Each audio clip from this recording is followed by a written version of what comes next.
to start Wednesday morning as a result with those clearer skies. So a sunny start in the south and the east, cloudier in the west with showery rain.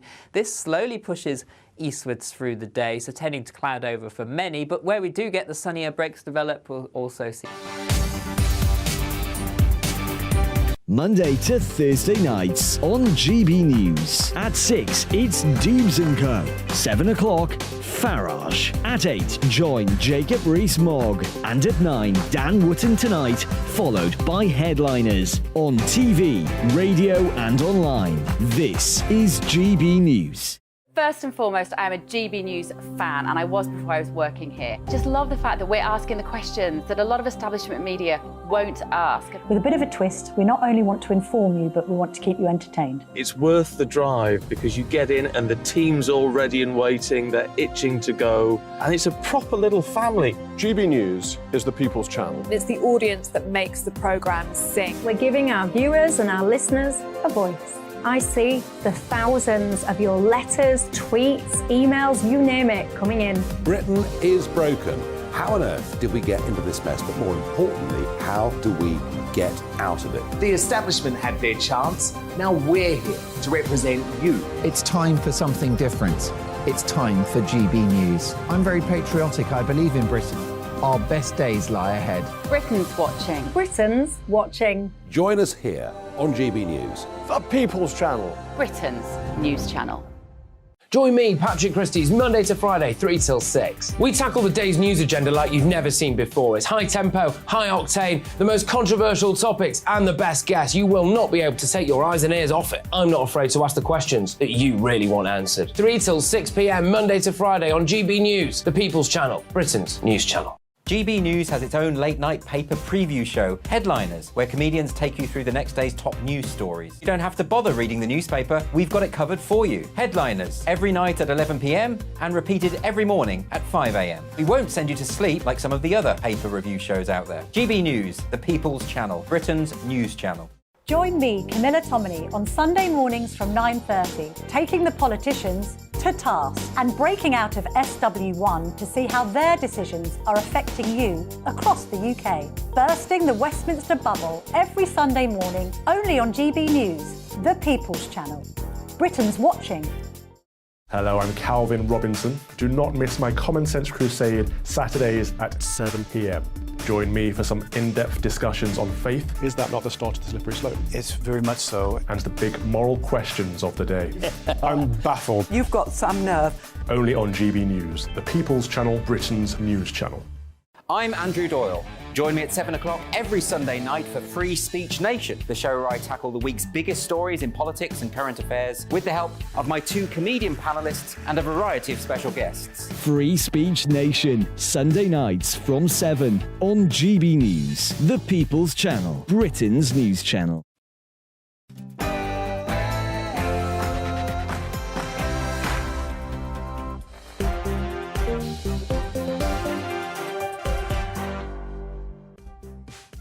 Good evening, welcome to Dewbs Co. I'm Emily Carver, I'm standing in for Michelle. I hope you've had a thoroughly enjoyable coronation weekend. It was, of course, Bank Holiday Monday today in light of the King's coronation. But do you think, actually, we may have too many bank holidays? Some people, including one of my panellists tonight, think, in fact, we should abolish them, do away with them all. Do you think it was right to have a bank holiday today to mark the coronation?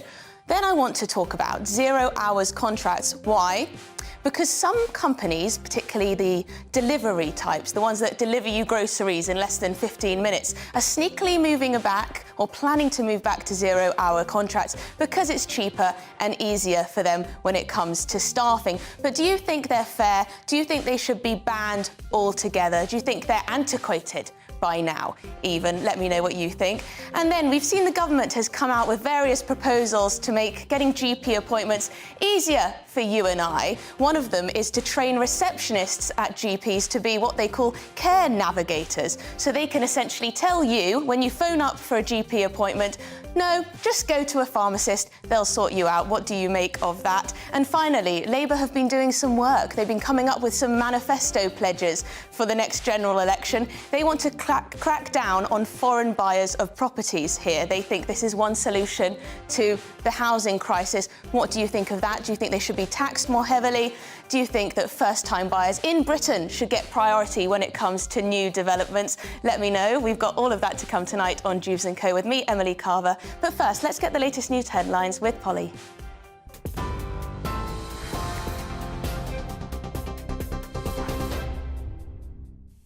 Emily, thank you. Good evening. The top story on GB News tonight. 4 new official photographs have been released of their Majesties, the King and Queen, as well as other members of the royal family. The portraits were taken on Coronation Day itself, with the King pictured in full regalia in the throne room at Buckingham Palace. Queen Camilla is also pictured in the new releases. She's in the green drawing room and is wearing Queen Mary's crown and robe of estate. The King also released a coronation message thanking all those who were a part of the historic occasion and pledging to rededicate his life to service. Meanwhile, the Prince and Princess of Wales and their 3 children joined millions of volunteers today for the final day of coronation celebrations. The King's grandchildren were helping Scouts in Berkshire for the big help out. And after a day of painting, digging, they toasted some marshmallows and tried their hand at archery. The Prime Minister, who was preparing food at a village hall in Hertfordshire, praised the weekend's celebrations. And it's community spirit like this that binds our country together. It's fantastic to be a part of it here today and help out myself. Now, on the weekend, I think no other country in the world could put on such a dazzling spectacle. And it was a proud expression of our history, our culture, our traditions, but also a reflection of the modern character of our country. It was deeply moving to be in the coronation service and incredibly uplifting. And it's an experience, I think, that nobody will forget for the rest of their lives. Meanwhile, the Prime Minister has been backing the Metropolitan Police as it faces criticism over arrests made during the King's coronation. 64 people in total were arrested, including some from the Republic anti-monarchy group and the environmental activist group Just Stop Oil. Rishi Sunak says officers acted based on what they thought was best. But Graham Smith, the CEO of Republic, called it a direct attack on democracy. The government plans to give £240 million to GP practices this year to improve basic services. The money will be used to end the so-called 8 a.m. scramble to get an appointment and to introduce an online booking system. Receptionists will also have additional roles to speed up the booking process. But Shadow Health Minister Andrew Gwynn told GB News more still needs to be done. There's nothing in it that will train more doctors, that will enable patients to use a face-to-face appointment, or that will bring back the family GP. It's a very shallow tinkering around at the edges. What we really ought to have had was the government's workforce strategy, something we've been calling for on the Labour benches for some time, that sets out how we are going to get the extra doctors, the extra staff in the NHS that we need to be able to transform the NHS into the service we want it to be. Ukraine has accused Russia of firing drones at multiple cities, including over 30 at the capital, Kyiv. Officials also claim Russia plans to take control of the key city of Bakhmut by tomorrow, which is Russian Victory Day. Meanwhile, President Zelensky will meet the President of the European Commission, Ursula von der Leyen, tomorrow to discuss a new EU support package. Former Ukrainian President Petro Poroshenko says Russian aggression has to stop. We have destroyed civilian object, and this is just very easy to understand. Putin does not stop shelling Ukraine, and the only way how we can stop Putin is our joint victory, like we do in the Second World War. Today there was an anti-Hitler coalition. Today we create the anti-Putin coalition. The First Minister of Scotland has been accused of negligence for delaying a mental health pledge. The proposal aims to recruit an additional 1,000 mental health workers and provide every GP practice with access to a wellbeing service by the year 2026. But it's been on hold due to the so-called difficult decisions in November's emergency budget review. The Scottish Labour Party says mental health is low on the government's priority list, but the government says it is committed to improving the services. A new bill calling for companies to follow a proper code of practice when removing unsafe cladding from buildings is due to be tabled in Parliament. Residents in one tower block in Ipswich claim they were deprived of fresh air and natural light when a construction company removing the dangerous cladding also wrapped the building in film without informing them. Conservative MP Tom Hunt is introducing the Cladding Remediation Works Bill, calling for better communication with residents and clearer information on completion times. You're up to date on TV, online, DAB+ radio and on the TuneIn app. This is GB News, Britain's news channel.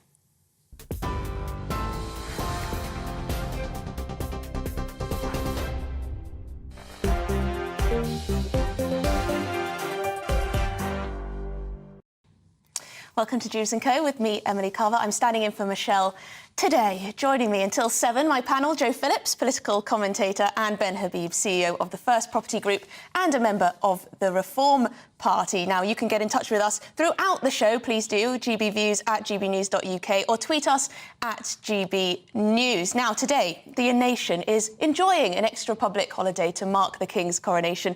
This year, we have had 9 public holidays, or we will have 9 public holidays in total. If we look at other countries in Europe, the UK might be considered less than generous in terms of bank holidays. Finland has 15.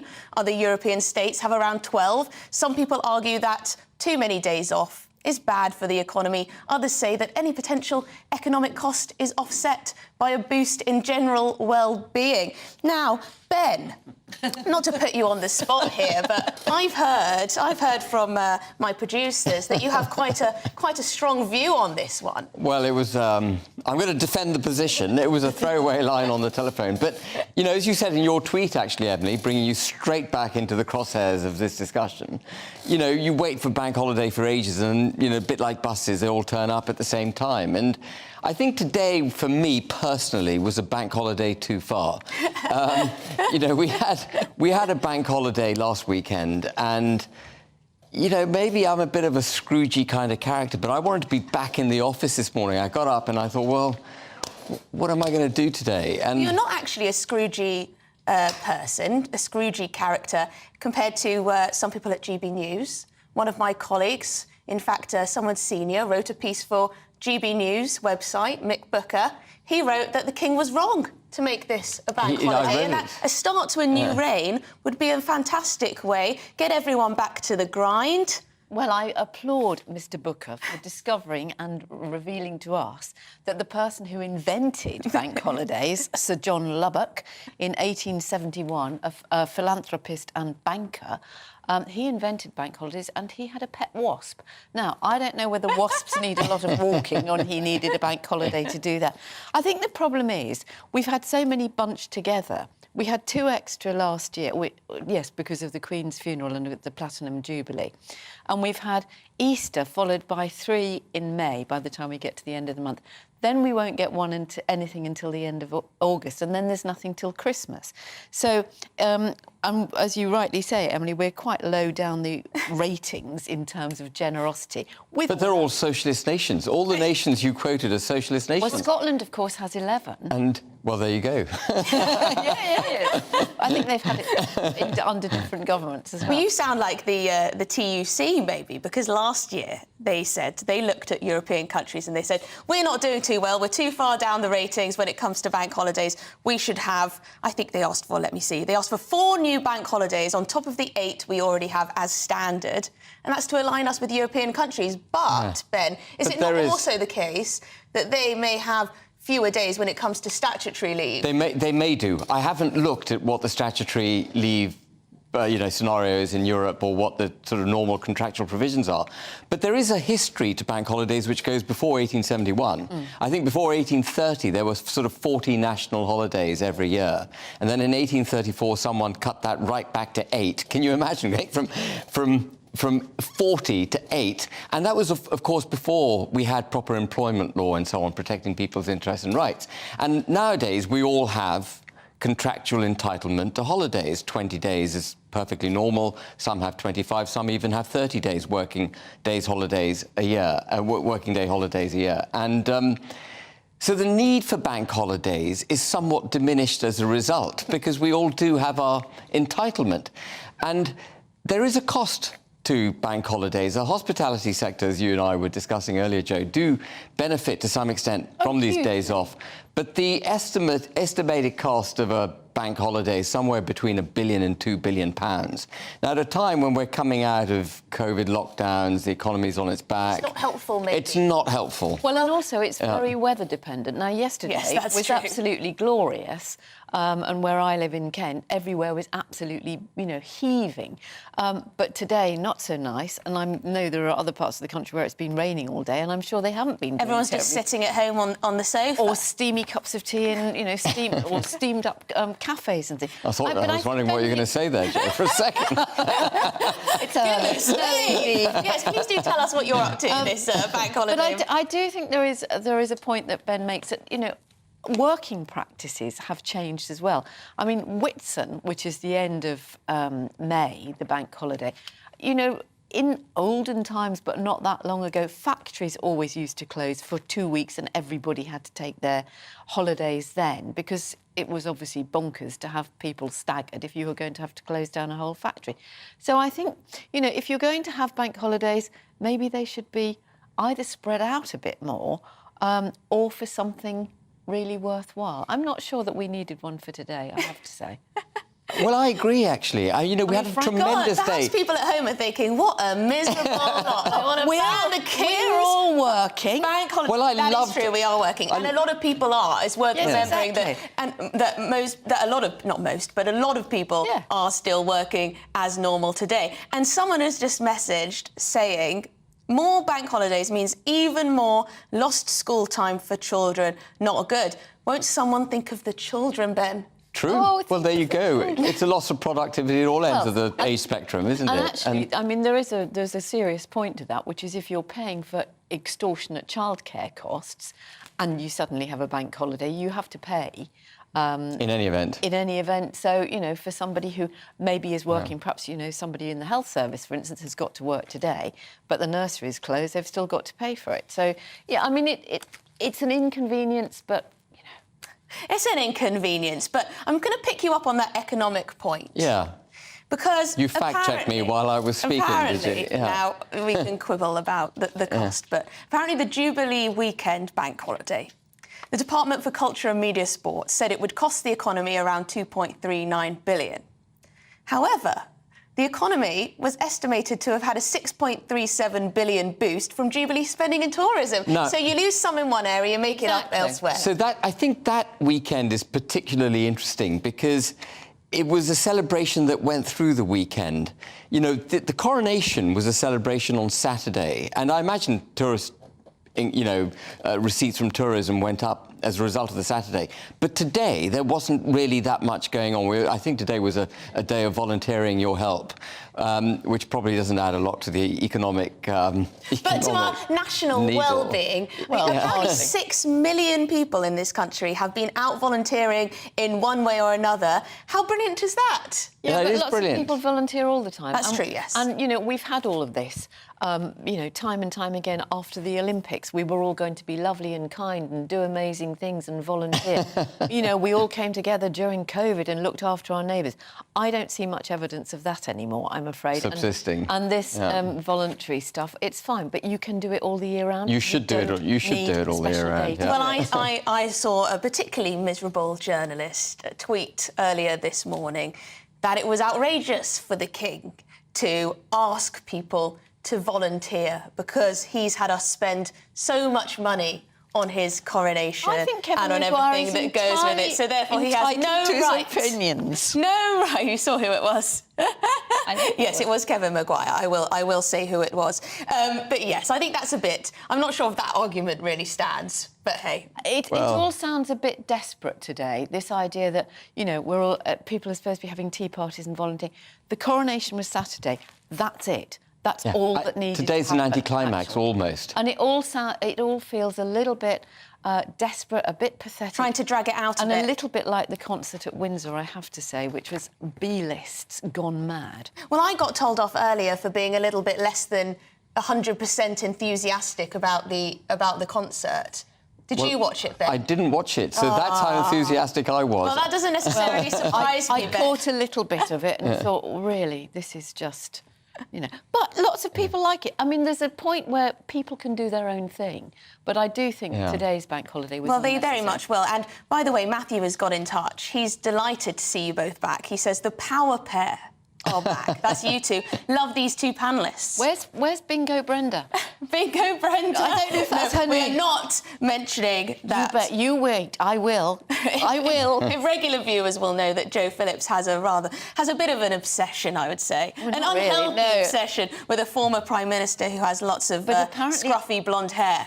Apparently, not as much as Nigel Farage, because didn't somebody say not as much as Nigel Farage about Donald Trump? Exactly. Well, there you go. We all have our vices, eh? We all have our obsessions. Let me just read out a couple of points before we move on. Richard says, ban all bank holidays. There you go, Ben. Ban all bank holidays. Waste of time, very unproductive. We had 3 years of bank holidays during COVID. Well, good point, well made. Jim says there are too many that all occur too closely. Instead of this early May Day, we should get St George's Day around April the 23rd. Well, then we'd be even more clogged up. Then we would still be clogged up, but in the other direction.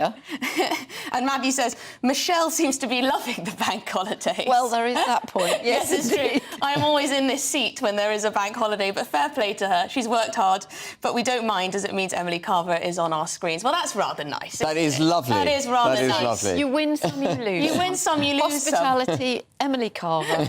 Well, coming up, we're going to be talking about a particular area of work, 0-hour contracts. Are they discriminative? Are they outdated? Do they belong in the past?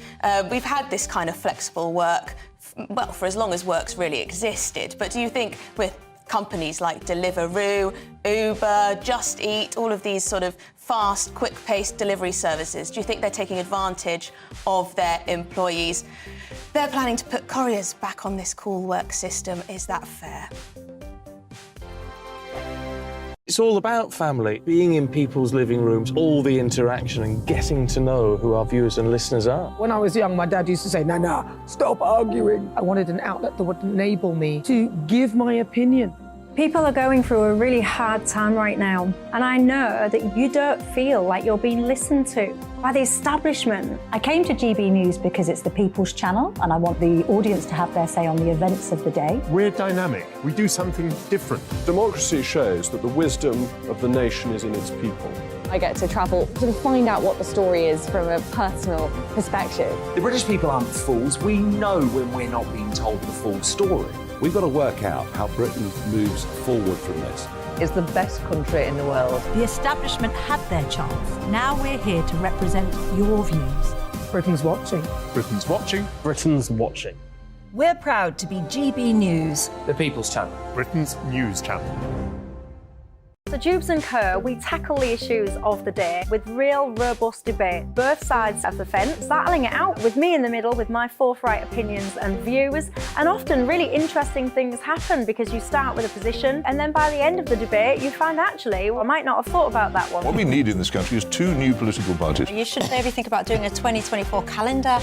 I'm Michelle Dewberry and I'm keeping you company right through until 7 o'clock this evening. GB News, the People's Channel, Britain's watching. Start the day with GB News. We catch up on all the big stories you didn't hear the night before. And take a look at what the world's talking about this morning. That's right, Monday to Thursdays from 6 o'clock. It's Breakfast with Eamon and Isabel. Straight after breakfast, join us, Bev Turner and Andrew Pearce. We're going to take you through till noon. We'll be tackling the big topics of the day, including the things that the other channels just won't talk about. If it's happening here. Wake up to mornings on GB News, the People's Channel. Britain's news channel. I'm Simon Evans. Join me on GB News for Headliners at 11 p.m. What's the scoop? I'll be joined by two of the country's top comedians. That's right. As we take a look at tomorrow's newspapers tonight. We're going to get into trouble. If it's a big story, we'll be covering it. Spill some tea on him. There we go. But we'll also have some fun. I wouldn't stick up a bank. My father didn't love me. So anyway. Headliners every night from 11 on GB News, the People's Channel, Britain's news channel. Saturday nights on GB News. From 6 p.m, I'll give you my unique take on the world today. Then at 7, it's me, Calvin Robinson, with my Common Sense Crusade. New to GB News is the Saturday 5. 5 times the opinion. Join us every Saturday from 8 p.m. as we debate the week's stories. With us 4, plus a special guest. And at 9, of course, it's Mark Dolan Tonight. Saturday nights on GB News, the People's Channel, Britain's news channel.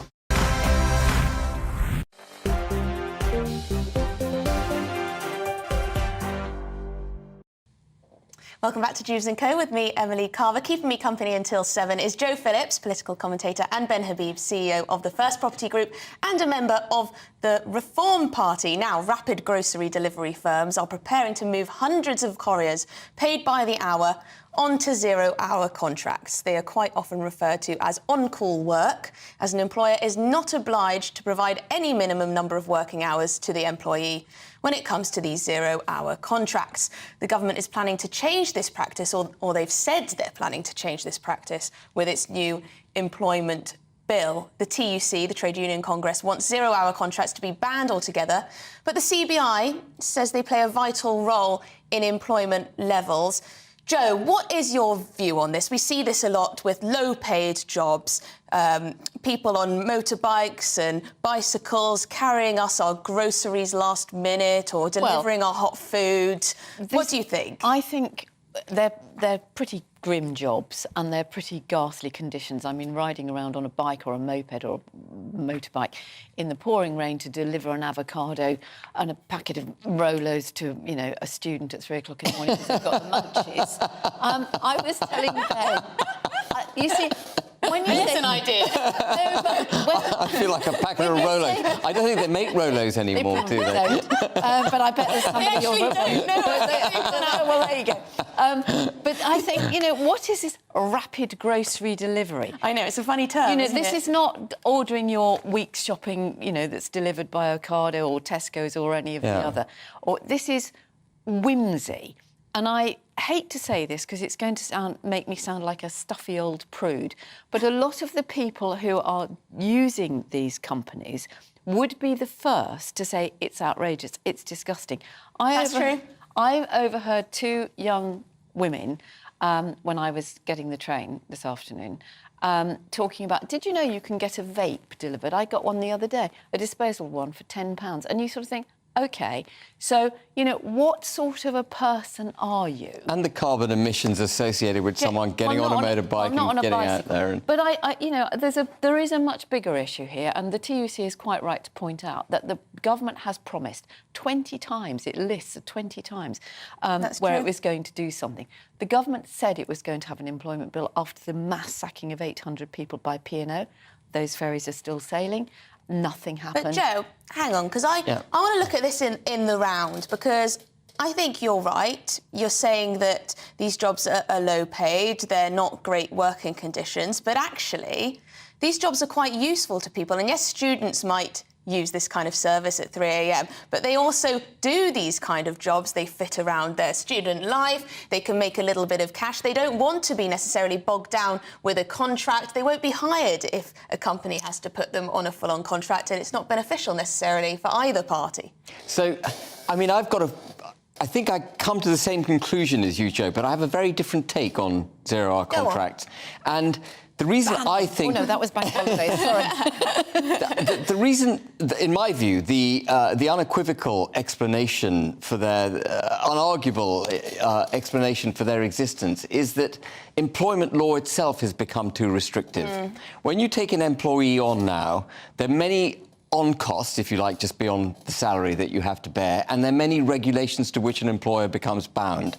And employers have reacted to the ever-increasing burden of formal employment contracts Be specific. OK, so national insurance, and then in terms of regulation, things like maternity leave, sick pay, pension contributions, all these things, and notice periods and the inability to part if you change direction as a company. No fault to parts. No fault to parts. I think that was tenancies, but it's all the same kind of thing. And paradoxically, as you increase the protections through employment law, what you do is give businesses incentives, such as these ones that rely particularly on unskilled workers, to find ways round that. Yeah.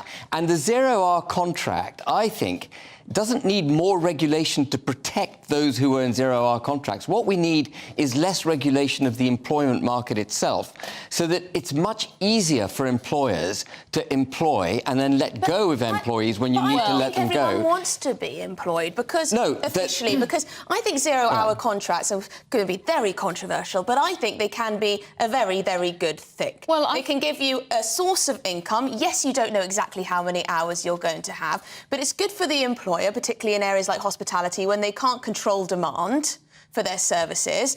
There are older people who benefit from zero-hour contracts. There are younger people who benefit from zero-hour contracts. I think a ban on them altogether is just unrealistic. And well, I'm not suggesting a ban. What I'm suggesting is that if you deregulate employment itself, the need for zero-hour contracts evaporates. We've always had flexible work. Flexible work has never not been a thing. Exactly. Yes, we don't want to ban self-employment. No, and I think that you mentioned catering and hospitality.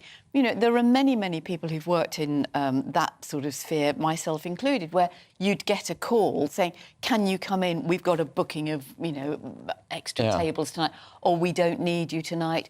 Lots of that sort of thing. We are freelancers, freelance journalists, freelance broadcasters. But I think, I don't agree with Ben in obviously, in abandoning or making... I didn't say abandon. I said reduce the regulation associated with employment. People need protection, I'm afraid, but the government has failed miserably. It promised and has failed. 2019, it promised to bring in its employment bill. It's done nothing. See, I'd probably scrap my rights in favour of more money. There was an option. Well, absolutely. And that's what happens. I mean, it's a really powerful point you make, Emily, because when you cut back on regulations, you reduce friction in the economy, more money is available to be paid. That is exactly the result that happens. I just want to finish. I just want to say one thing before we go off this topic, and that is that the other consequence of pushing employers towards zero-hour contracts because it's so burdensome to employ people full-time is that you inculcate a low-skilled, high turnover, lack of loyalty, lack of security in the workplace, in the workforce. And all of that is bad for the economy. Yeah.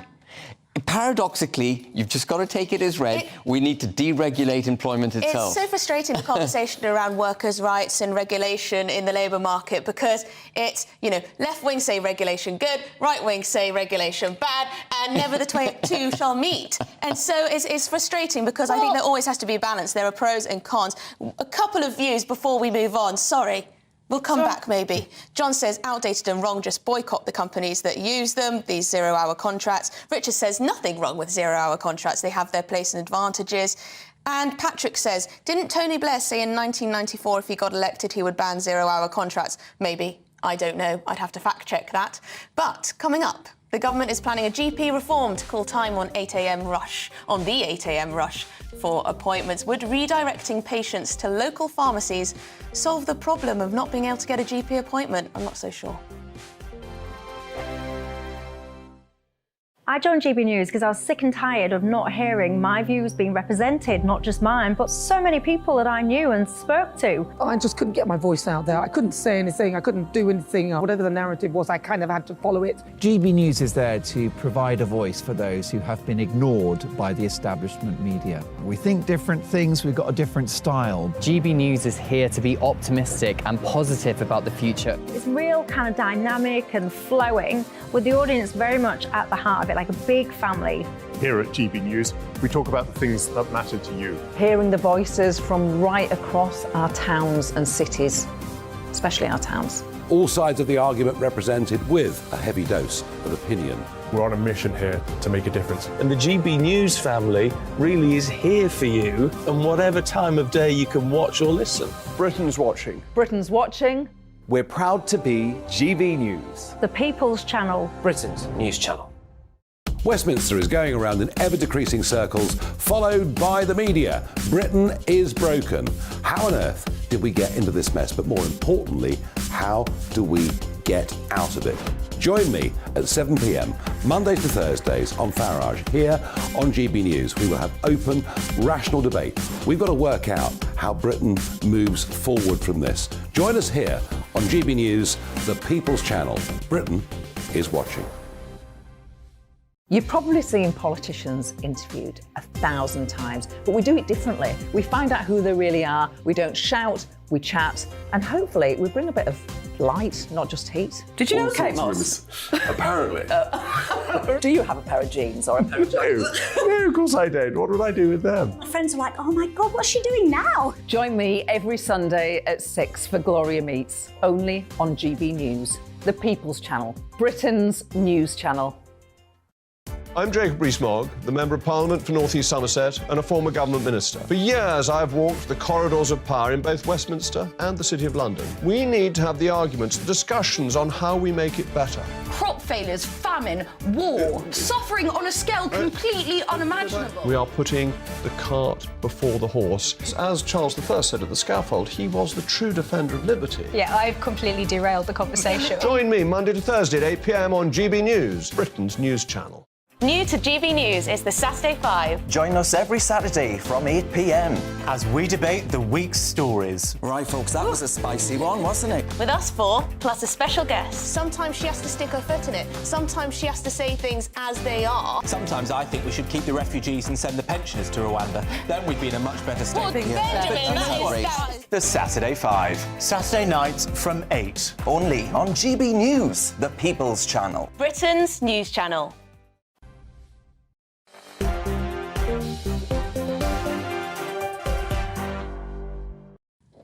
Well, that conversation about zero-hour contracts has definitely, well, split people, divided the nation, divided our viewers anyway. Lots of people saying absolutely they should be banned full stop. Others saying actually they're good for the economy and it's the equivalent of being self-employed. So there you go. We haven't solved that one. We haven't solved that one. Anyway, this is Dewbs Co with me, Emily Carver. Keeping me company is still Joe Phillips, political commentator, and Ben Habib, CEO of the First Property Group, and also a member of the Reform Party. So the government has announced new measures to tackle the 8 a.m. scramble to get GPs appointments. The new package includes £240 million of investment in digital phone systems, meaning nobody should get the engaged tone when they call the surgery. Part of the plans also involve training for surgery staff to become care navigators, receptionists to become care navigators, so they can establish whether patients can be seen by a GP or told to go to a pharmacist. So, what do you make of this, Ben? Would you like to phone a GP expecting to be given an appointment at some stage, only to be told by a receptionist who is now called a care navigator that no, you don't need to see one, you can just go to the pharmacy? Well, I'm not sure what's going to... I talked to my daughter-in-law, who is qualifying as a doctor at the moment, and did a thesis in this very subject. Oh, really? Including this and AI, and whether AI can be used to address minor ailments and therefore take a burden off the NHS. And the conclusion that she reached in her thesis, which made a lot of sense to me, was that on the minor issues, when it's so self-evident that it's a minor complaint that the individual has, fine, you can direct them straight off to a pharmacy. And then on the major things, like they've got severe chest pain, you obviously call them in. But there's a whole array of complaints in the middle that a receptionist or indeed AI will not be qualified to answer. And it's that massive range in the middle that prohibits this being used widely as a tool in a useful way. Well, yes. That would reduce the burden on surgeries. And so, I mean, of course, if someone's calling up with something that is self-evidently minor, send them to a pharmacist. But, you know, then there's a whole array of other stuff. The issue of, well, the NHS is supposed to be a service that we've all, at least in theory, paid into. And therefore, if you want to see a GP, Joe, should you be allowed to see a GP? Well, Yeah, the NHS is not an Uber service or a delivery of, things that you forgot. They're not. They're certainly not on zero-hour contracts. Well, I'm sure you would. But and so would lots of people. But one of the things that I think we have to bear in mind is that because people are living longer and they are living with more complex needs. So once upon a time, you had cancer, you were dead, that was it. Now you recover, but you might also have got high blood pressure. You might have got all sorts of other things going on. I think the problem with this is, A, it is absolutely stupid because it's not going to solve the problem of the shortage of GPs and GP surgeries. Digitising the phone system will just tell you where you are in the queue. I know. I mean, the idea that this is going to get you to anybody... That the government should put that out there as a positive response to the inability to get an appointment. Pathetic, tinkering around the edges. Now, I know it is very variable. Well, maybe this is something they've been asking for, Jo. Who? What, they'd rather sit in a queue than get engaged? Yeah, but maybe GPs have been asking for this. Well, a lot of GPs already have it. And you can make appointments online. Lots of people who don't have access to online or who don't feel comfortable doing it, that's fine. The other big problem with this is that pharmacies are closing quite rapidly across the country. Supermarkets, Lloyd's pharmacy group, who operate within the bigger Sainsbury's stores, have closed all their pharmacies. And other big supermarkets like Tesco's and Asda, a lot of them have withdrawn their pharmacy services. Pharmacies are closing because of the overheads. And pharmacists will tell you that they are more than willing to do more. But what happens with something relatively minor that you don't need to see a doctor about? And one of the examples given by one of the pharmacists in the article I was reading was a fungal infection, toenails or something like that. You can go to the pharmacist, but the pharmacist can't give you the ointment. Needs a prescription. It needs a prescription. And then you can get it, if you're eligible, for free. So there's got to be a little bit more sense. This isn't about triaging. We all already know we've got 111. We know about pharmacies. We know that you can look up stuff and you can use your... And there are apps now in which you can put your symptoms and it tells you, in all probability what you've got. But the other thing is that I think, sometimes people will go to the doctor ostensibly about a pain in their, elbow, let's say. And doctors will tell you, and I'm sure your daughter-in-law will tell you, that it's on the way out they go, just another thing, doctor. Yeah. And that's when you have the conversation that says, oh, right. The really important Well, this is why I really don't like the idea of... I'm just imagining the circumstance where someone phones up a receptionist. The receptionist, now called Care Navigator, has this power to decide whether you get to see a GP or not. They always have to. And let's say you've had a headache for the last few months, persistent headache, and they say, oh, just go to the pharmacist and get some, Nurofen or whatever, and then it turns out to be something like a brain tumour. Yeah, but what's really great from a government policy perspective about this is that it's all got us debating it. It's got us talking about. It's got us off talking about 7.5 million people on the waiting list for the NHS, 3 million before lockdowns. It's got us off talking about the broken public sector and the fundamental problem with the way the NHS works. And we're focused on whether GPs should have their receptionists, direct us to the pharmacist. It's very clever. The government does this often with intractable problems. It chucks a bone out there, which we all end up debating for ages. It's the dead cat, isn't it? And this is the dead cat. It is not a policy. It's not an idea. It's a recognition that it is utterly ridiculous. It's probably easier to get tickets for Glastonbury than it is to get a doctor's appointment. In many, many instances, it's probably easier to get a ticket for the Windsor Coronation concert. Well, the thing is, it's got everyone talking in my inbox, and I think you're absolutely right. I knew that having this conversation, we'd move on to NHS reform, because that's the fundamental issue. That's the elephant in the room. But John said if I'd wanted an opinion from someone with zero medical experience, I'd have a chat with my mates down at the pub. Not a good idea. It's like putting a chimp behind the controls of a space shuttle. Bit rude, maybe, but I get your point. I think that's really offensive. And I think, to be fair, I think most receptionists and people who work in medical centres and medical... There's no way I'd tell them about something that might be a bit embarrassing. You might not.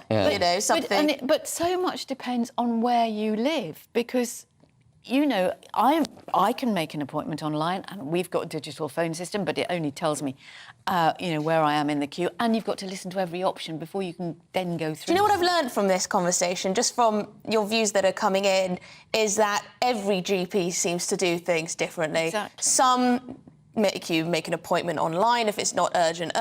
Others seem to still have the 8 a.m. scramble every single day. Others do things in different ways. There is no GP surgery the same in this country. Right, coming up, Labour is planning to clamp down on foreign buyers of UK properties. Would this solve our housing crisis?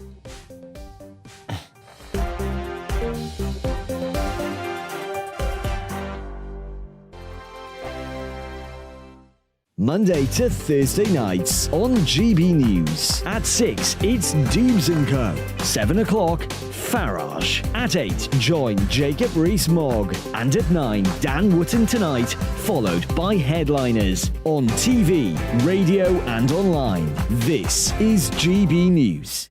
First and foremost, I'm a GB News fan, and I was before I was working here. Just love the fact that we're asking the questions that a lot of establishment media won't ask. With a bit of a twist, we not only want to inform you, but we want to keep you entertained. It's worth the drive because you get in and the team's all ready and waiting, they're itching to go, and it's a proper little family. GB News is the people's channel. It's the audience that makes the programme sing. We're giving our viewers and our listeners a voice. I see the thousands of your letters, tweets, emails, you name it, coming in. Britain is broken. How on earth did we get into this mess? But more importantly, how do we get out of it? The establishment had their chance. Now we're here to represent you. It's time for something different. It's time for GB News. I'm very patriotic. I believe in Britain. Our best days lie ahead. Britain's watching. Britain's watching. Join us here on GB News. The people's channel. Britain's news channel. Join me, Patrick Christie's, Monday to Friday, 3 till 6. We tackle the day's news agenda like you've never seen before. It's high tempo, high octane, the most controversial topics, and the best guests. You will not be able to take your eyes and ears off it. I'm not afraid to ask the questions that you really want answered. 3 till 6 p.m, Monday to Friday on GB News, the People's Channel, Britain's news channel. GB News has its own late-night paper preview show, Headliners, where comedians take you through the next day's top news stories. You don't have to bother reading the newspaper, we've got it covered for you. Headliners, every night at 11 p.m, and repeated every morning at 5 a.m. We won't send you to sleep like some of the other paper review shows out there. GB News, the People's Channel, Britain's news channel. Join me, Camilla Tominey, on Sunday mornings from 9:30, taking the politicians to task and breaking out of SW1 to see how their decisions are affecting you across the UK. Bursting the Westminster bubble every Sunday morning, only on GB News, the People's Channel. Britain's watching. Hello, I'm Calvin Robinson. Do not miss my Common Sense Crusade Saturdays at 7 p.m. Join me for some in-depth discussions on faith. Is that not the start of the slippery slope? It's very much so. And the big moral questions of the day. I'm baffled. You've got some nerve. Only on GB News, the People's Channel, Britain's news channel. I'm Andrew Doyle.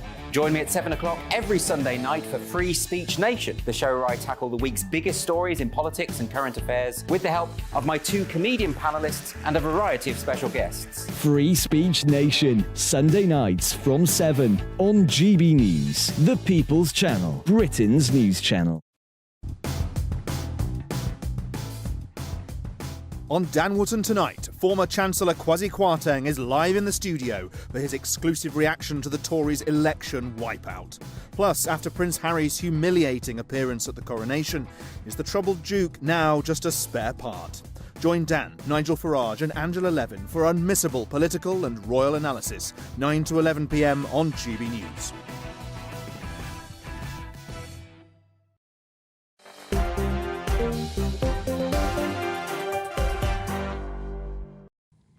Welcome back to Dewbs Co with me, Emily Carver. Keeping me company this evening is Joe Phillips, political commentator, and Ben Habib, CEO of the First Property Group and a member of the Reform Party. So I just want to get some of your views on GP appointments because my inbox has blown up on this one. A GP receptionist has actually got in touch. She says, can I say as a GP receptionist, if someone calls in with chest pain, you call them an ambulance, not bring them in. So I guess she's suggesting there that actually we do our job and we will get an ambulance in.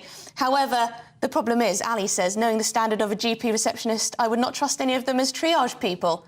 Well, perhaps there's needs to be some more good PR for a GP receptionist. I think they put up with a lot. Yes, I imagine they have to put up with... I think they put up with a lot of abuse. Yes. And people expecting to be seen when they want, when, you know, and Immediately. not to do anything Yeah. else. Well, Carol, if you're still watching, let us know if you do have to put up with a lot of abuse. I can imagine you do. People panicking, people who haven't been able to see a GP, and it's not your fault, is it? It's not your fault there's so much demand.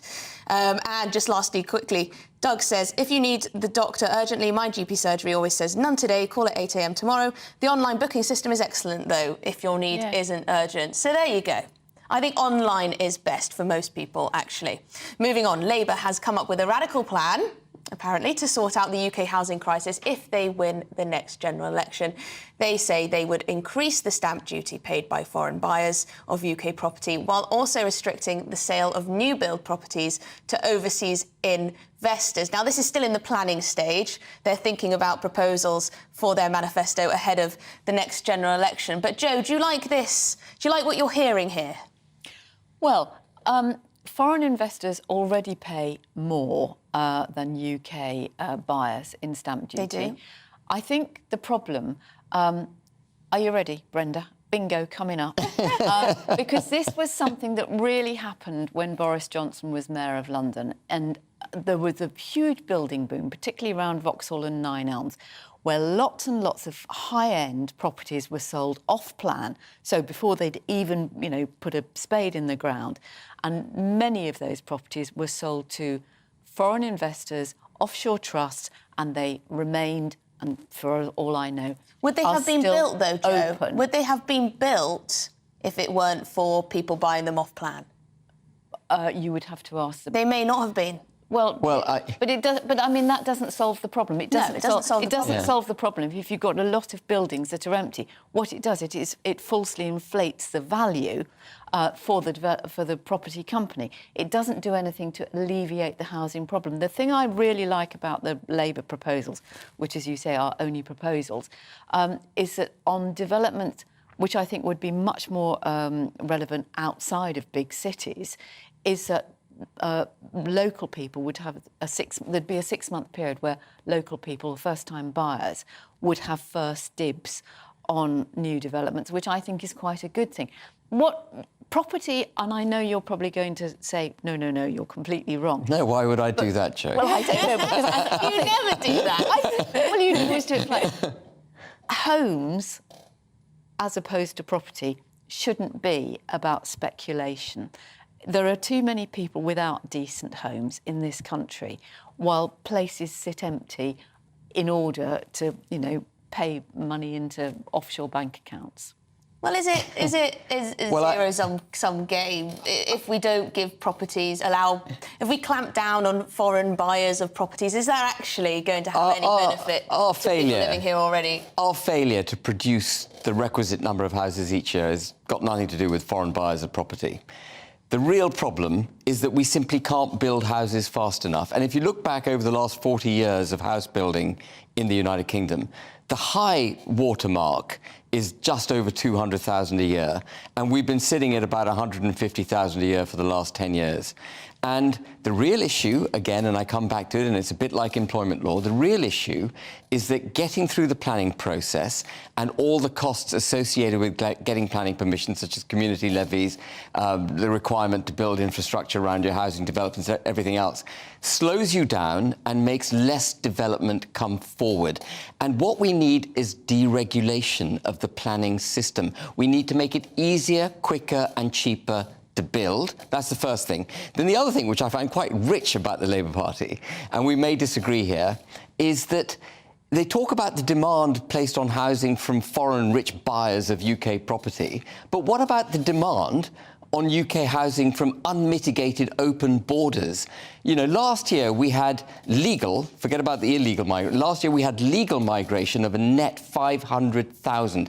That would soak up in its entirety all the new homes that were built last year. And this year, I'll just finish, this year we're forecast to have net legal migration, 700,000 people. So in 2 years, we would have had a city the size of Manchester. No wonder we've got a housing problem. Well, that's the elephant in the room, but presumably the far left of the Labour Party would be quite comfortable seizing the property of the rich, saying you don't need 5 But what they're saying, but Emily... we'll give it to 5 refugees instead. But the messaging here is no, we don't want your investment in the United Kingdom. We don't want foreign money coming in, which is good for our economy and good for the pound.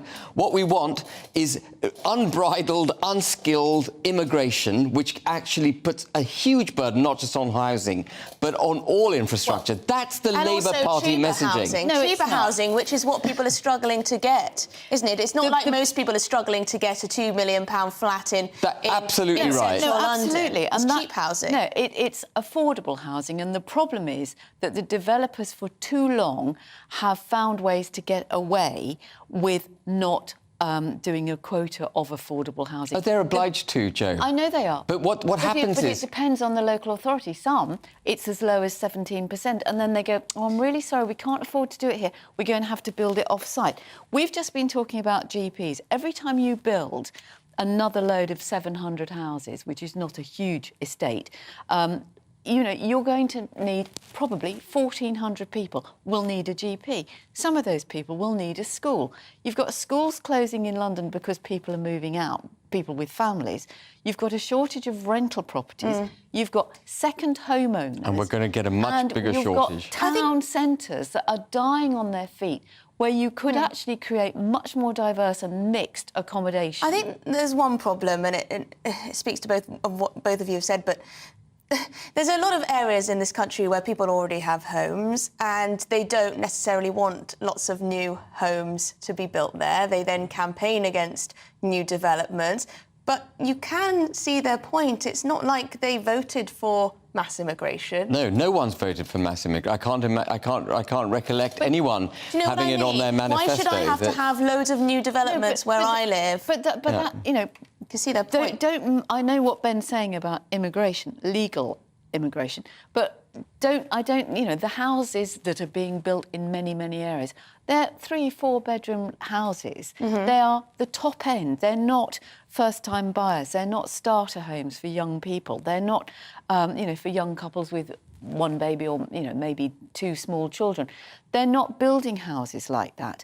And the biggest problem, of course, is that when we sold off all the council houses, local authorities were not allowed to keep the receipts, which would have enabled them, had they chosen to build more social housing. It went straight into the exchequer. And the problem, I think, is that we've got, you know, too many speculative developers. I mean, this thing of hitting rich investors is not going to solve the housing crisis. I think it's, to be honest, I mean, it sounds good. I mean, no one likes the idea of very rich Russians, very rich Arabs, the Chinese coming in and buying up all of these properties, but they are the top end mostly. And I think this is a bit of a populist policy. Well, it's a politics of envy, isn't it? To be leaked to the papers. I don't think it's going to have a measurable difference on any of our lives, but we shall see. Let's see what you have to say at home. Caroline says, I don't think anyone should have a second home until every person in the country has a home. How can someone justify having 2 homes when someone is sleeping on the street? But again, if you take away the home of someone, does that mean automatically that the person living on the street is going to have a home? Unfortunately not. Mark says every time the government meddles in the housing market, it makes it worse. Every problem is predicted, yet still seems to surprise MPs. Yes, if the Labour Party were to introduce rent controls, for example, that would have unintended consequences. That was predicted, but comes as a surprise to MPs. That would be a disaster. I know, rent it would control. be. I can see it happening. Sadiq Khan is so desperate to be able to implement rent controls, and he'd be out of his job by the time we see the negative consequences. And we would relearn the lessons that we learned over the last 100 years that it doesn't work. No. You know, we've got to be less interventionist. We've got to roll back the state, and we've got to let the private sector do more. Well, just very lastly from Simon, he says, it's a bit like closing the stable door after the horse has bolted. The laundromat of London property has already had billions washed through it. Changing the rules now won't benefit the UK population, only the taxman. That is all we've got time for this evening. Thank you very much to my panel, Jo Phillips and Ben Habib. We have got, who have we got up next? We have got Nigel Farage, the man himself. He's coming up right at the top of the hour. Stay tuned. Hello there, welcome to your GB News weather forecast from the Met Office. I'm Craig Snell. As we go through the next few days, really it's a mixture of sunshine and scattered showers. Some of these showers will be quite heavy and thundery. It's all down to this area low pressure. It's not really going to go far over the next few days, keeping us with rather changeable conditions, but in any sunshine it should feel fairly pleasant if you are out and about. So as we end Bank Holiday Monday, still got some thunderstorms across parts of Northern Ireland and Scotland. Could just see a little bit of disruption here. Otherwise, this band of heavy rain will spread across many southern and eastern parts of England. But then later on in the night, really, most of us turn a little bit drier, but rather cloudy and damp. And temperatures for most actually staying in double figures. So a bit of a grey start on Tuesday, still some overnight rain to contend with in the east. Sunshine will develop, but that in turn will allow some showers to quickly form, and these showers will turn heavy and thundery in places, especially come the afternoon. Also quite slow moving across parts of England and Wales, so could see large amounts of surface spray on the road, so do take care if you are out and about. In the sunshine though, it will feel fairly pleasant, highs reaching 20 or 21 degrees in the south. The showers will rumble on as we go into the evening, but for most it should turn drier and clearer as we